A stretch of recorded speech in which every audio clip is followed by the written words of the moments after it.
Mona Lisa को दुनिया के सबसे प्रसिद्ध पेंटिंग में से एक माना जाता है और यह अपनी सुंदरता, रहस्य और इतिहास के कारण कला प्रेमियों के लिए एक महत्वपूर्ण आकर्षण है।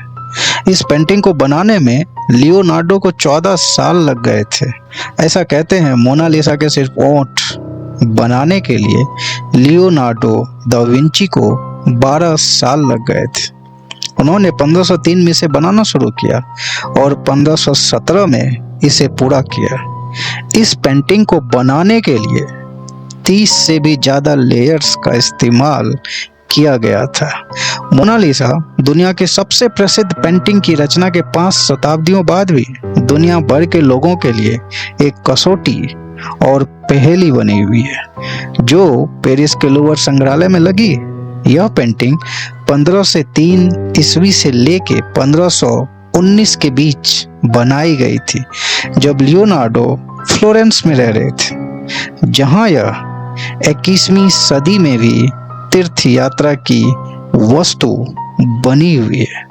चित्र में चित्रित कलाकार की रहस्यमयी मुस्कान और उसकी अप्रमाणित पहचान ने इस पेंटिंग को निरंतर शोध और आकर्षण का स्रोत बना दिया है। ये अब तक की सबसे कीमती पेंटिंग है। आप तस्वीर के माध्यम से देख सकते हैं। इसका मूल्य करीब 867 मिलियन डॉलर से कहीं अधिक। इसकी कीमत भारत में करीब 6,500 करोड़ से कहीं ज्यादा है। मोनालिसा का मतलब माई लेडी होता है। ये रहस्यमयी, सुंदर, ग्रहणशील और फिर भी पहुंच से बाहर। मोनालिसा की प्रचुरता आदर्श स्त्री के लगभग तात्कालिक अवतार को दर्शाती है। इस पेंटिंग का वजन 8 किलोग्राम है। इसे पेपर व कैनवास पे नहीं बल्कि चिनार की लकड़ी पर ऑयल पेंट के साथ बनाया गया है। हालांकि आज भी इस बात का पता नहीं लग पाया कि मोनालिसा कौन थी, अर्थात जिस लड़की की तस्वीर को लियोनार्डो ने बनाया था वो लड़की भी इस पेंटिंग की तरह रहस्य ही है। कुछ लोगों का मानना है कि ये लियोनार्डो दा विंची का खुद का स्त्री रूप है या उनकी प्रेमिका का चित्र है। पेंटिंग के विषय में कुछ अटकलें भी लगाई जाती है, जैसे कि मोनालिसा एक महिला का चित्र है जिसका नाम लीजा गेरार्दिनी माना जाता है। यह फ्लोरेंस के व्यापारी फ्रांसेस्को डेल जियोकोंडो की पत्नी थी, ऐसा कहते हैं। इसीलिए इस पेंटिंग को इटालियन में ला जियोकोंडा भी कहा जाता है। उसकी आंखें देखने वालों का पीछा करती हुई महसूस होती है। दा विंची ने इसमें एस्फुमाटो नामक तकनीक का इस्तेमाल किया, जिसमें रंगों को बिना स्पष्ट रेखाओं के एक दूसरे में घुलाया जाता है। फ्रांसीसी क्रांति के समय यह पेंटिंग नेपोलियन बोनापार्ट के कमरे में रखी गई थी। वही नेपोलियन बोनापार्ट जो फ्रांस के प्रथम सम्राट थे, फ्रांसीसी क्रांति में महत्वपूर्ण भूमिका निभाई थी। आज नेपोलियन को इतिहास के महान सैन्य जनरलों में से एक माना जाता है, जो फ्रांस में विधि व्यवस्था का निर्माण किया। दोस्तों, सवाल यह है कि मोनालिसा इतनी प्रसिद्ध क्यों है और आज भी रहस्य क्यों बनी हुई है? आज भी मोनालिसा की तस्वीर पे इतनी रिसर्च क्यों की जा रही है? आज भी एक राज की तरह है मोनालिसा का तस्वीर, मोनालिसा की पेंटिंग। तो समझते हैं आखिर मोनालिसा इतनी प्रसिद्ध क्यों है। मोनालिसा पेंटिंग का मुख्य रहस्य इसकी मुस्कुराती हुई मुस्कान है। मोनालिसा के सिर्फ ओंठ बनाने के लिए लियोनार्डो दा विंची को 12 साल लग गए, जो देखने वाले के नजरिए और गुण के आधार पर अलग दिखाई देती है। कहा यह भी जाता है कि लियोनार्डो ने जिस औरत की ये पेंटिंग बनाई है वह अपने भीतर किसी राज को छुपाए हुए है। इसी वजह से मोनालिसा की मुस्कान काफी रहस्यमयी है। कुछ सालों पहले एक डॉक्टर ने इस रहस्य से पर्दा उठाते हुए ये कहा कि मोनालिसा के ऊपर के 2 दांत टूटे हैं। इस वजह से इसका ऊपरी ओठ थोड़ा सा अंदर की दवा दवा हुआ है। अंग्रेजी लेखक वॉल्टर पेंटर ने तो इसे एक पिशाच तक कह दिया, जो कई बार मर चुकी है और कब्र के रहस्यों को जान चुकी है। मोनालिसा के लिए बहुत लोगों का तो दोस्तों पता नहीं, लेकिन कुछ लोगों ने मोनालिसा के लिए अपनी जान तक दे दी, उनके लिए सुसाइड कर लिया। जिस स्त्री के बारे में किसी को ये पता नहीं कि ये कौन थी, उस तस्वीर के लिए लोगों ने जान दे दी। फ्रांस के एक आर्टिस्ट ल्यूक मैस्पेरो ने 23 जून 1852 को पेरिस के होटल की छत से कूदकर अपनी जान दे दी। वह मोनालिसा की रहस्यमयी मुस्कान, वह सुंदरता के लिए पागल था। उसने अपने सुसाइड नोट में लिखा था कि वो मोनालिसा के प्यार में पागल है। इतना ही नहीं, म्यूजियम में इस पेंटिंग को कई लव लेटर और फ्लावर भी मिलते हैं। मोना के प्यार में पागल लोग इसके आगे अपने लव लेटर छोड़ के जाते हैं। और इस पेंटिंग को कहीं न कहीं प्रसिद्धि इनके इस पेंटिंग के चोरी हो जाने के बाद मिली, ऐसा कहते हैं। यह पेंटिंग शुरू से बहुत ज्यादा प्रसिद्ध नहीं थी। इसे प्रसिद्धि तब मिली जब लूवर म्यूजियम पेरिस से यह चोरी हो गई। 21 अगस्त 1911 को इतने बड़े म्यूजियम से पेंटिंग का चोरी हो जाना बहुत ही बड़ी बात थी। काफी खोजबीन के बाद पता लगा कि इसे म्यूजियम के ही एक वर्कर पेरुगिया ने चोरी किया था। वह इस पेंटिंग को वापस इटली ले जाना चाहते थे। उनका मानना था कि यह इटली की धरोहर है। इटली में कुछ समय रखने के बाद इसे वापस म्यूजियम में रख दिया था। वहीं पेरुगिया को इसके लिए 6 महीने की सजा दी गई, लेकिन इटली के लोगों ने उन्हें इसके लिए देशभक्त मानते थे। मोनालिसा फ्रांस लौटने से पहले इटली का दौरा किया। द्वितीय विश्व युद्ध के दौरान मोनालिसा, जिसे लूवर संग्रहालय की सबसे संकटग्रस्त कलाकृति माना गया था, फ्रांस के ग्रामीण इलाकों में विभिन्न स्थानों पर ले जाया गया और 1945 में शांति की घोषणा के बाद इसे संग्रहालय में वापस लाया गया। बाद में यह 1963 में संयुक्त राज्य अमेरिका पहुंची और न्यूयॉर्क शहर के मेट्रोपॉलिटन म्यूजियम ऑफ आर्ट और वाशिंगटन डीसी के नेशनल गैलरी आर्ट में 6 हफ्तों तक रहने के दौरान प्रतिदिन 40,000 लोग को आकर्षित किया। 1974 में इसने टोक्यो और मॉस्को का भी दौरा किया। ये पेंटिंग, मैं पेंटिंग की बात कर रहा हूँ दोस्तों, इसलिए तो मोनालिसा की ये पेंटिंग दुनिया भर में मशहूर है। 2009 में एक संग्रहालय जाने वाले द्वारा इस पर सिरेमिक मग फेंके जाने की घटनाएं और 2020 के दशक में जलवायु परिवर्तन विरोधियों द्वारा एक बार केक और दूसरी बार सूप जैसी दिखने वाली चीजें फेंके जाने की घटनाएं शामिल है। क्या आप यकीन करेंगे, मोनालिसा की एक जुड़वा पेंटिंग भी है। माना जाता है लियोनार्डो दा विंची के ही एक छात्र फ्रांसिस्को मेल्जी ने इसकी जुड़वा पेंटिंग बनाई थी। ये स्पेन की राजधानी मैड्रिड के म्यूसेओ दे प्रेदो में रखी गई है।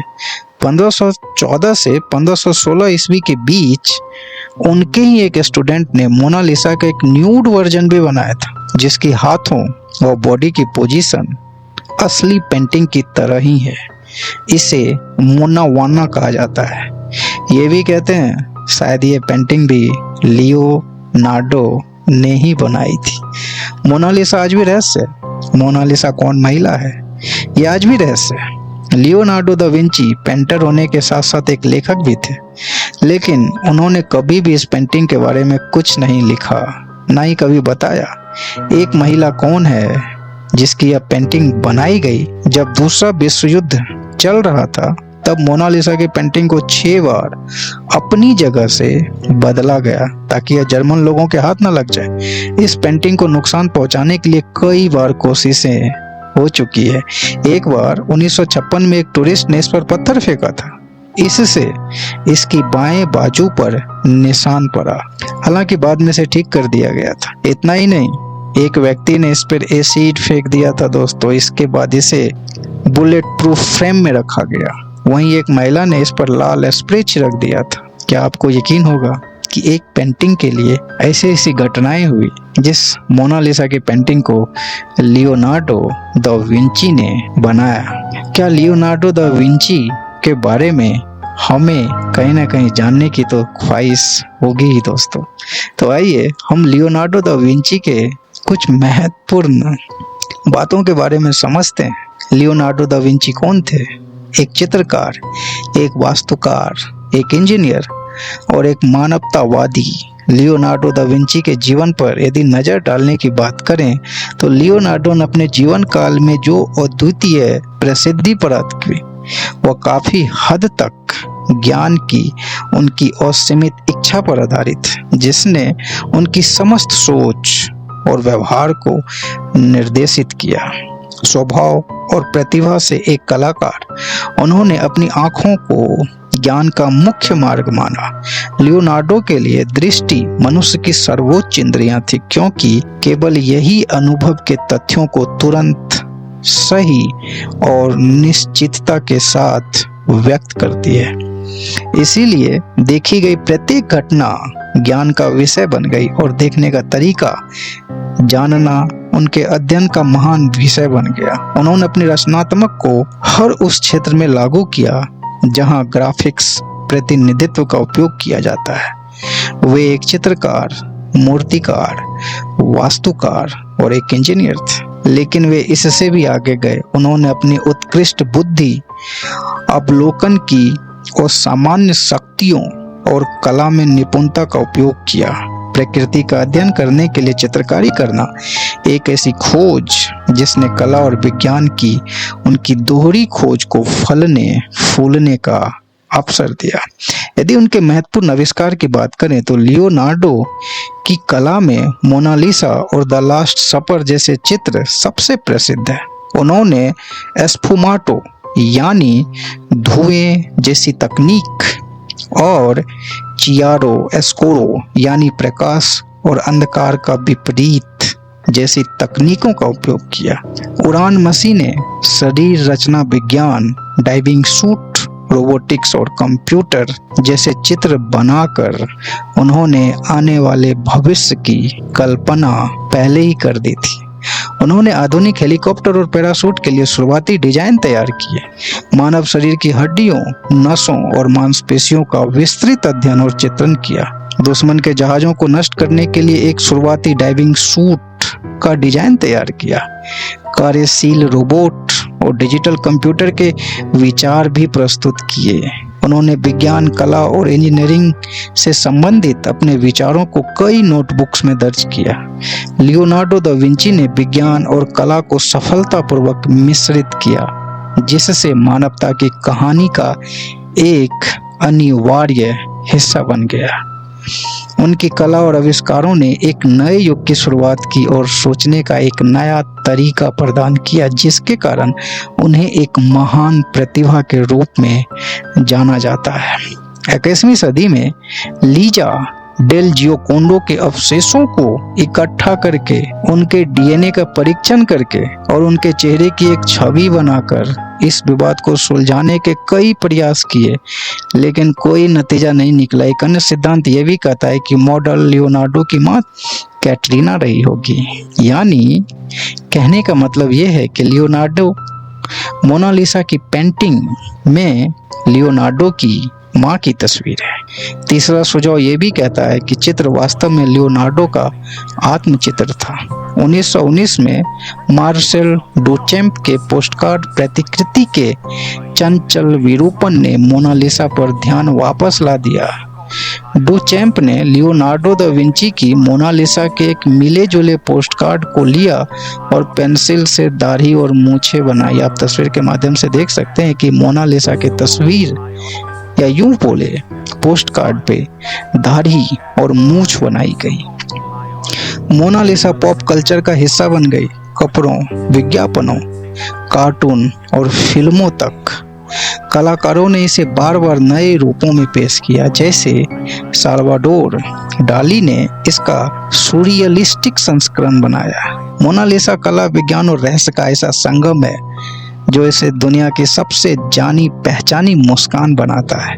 मोनालिसा केवल एक पेंटिंग नहीं, बल्कि एक कला, इतिहास और रहस्य का ऐसा संगम है जो इसे सदियों से सबसे अनोखी और चर्चित कृति बनाए हुए है। हाल ही में यह पता चला दोस्तों हाल ही में यह पता चला कि लियोनार्डो दा विंची ने मूल रूप से मोनालिसा की भौहें और पलकें पेंट की थी, लेकिन वह धुंधली हो गई है। इस पेंटिंग पर आधारित कई फिल्में, खासकर मोनालिसा, और कई उपन्यास भी बने, जिसमें विलियमसन गिब्सन की साइबरपंक मोनालिसा ओवरड्राइव और कनाडाई उपन्यास रेचल व्हाइट की मोनालिसा स्माइल्ड अ लिटिल शामिल है। तो दोस्तों ये कैसा लगा मोनालिसा के बारे में, लियोनार्डो के बारे में, जिन्होंने एक महान पेंटिंग बना के मोनालिसा को अमर कर दिया। आप कमेंट सेक्शन में जरूर बताएं। तब तक के लिए धन्यवाद। जय हिंद। आपका दिन शुभ हो।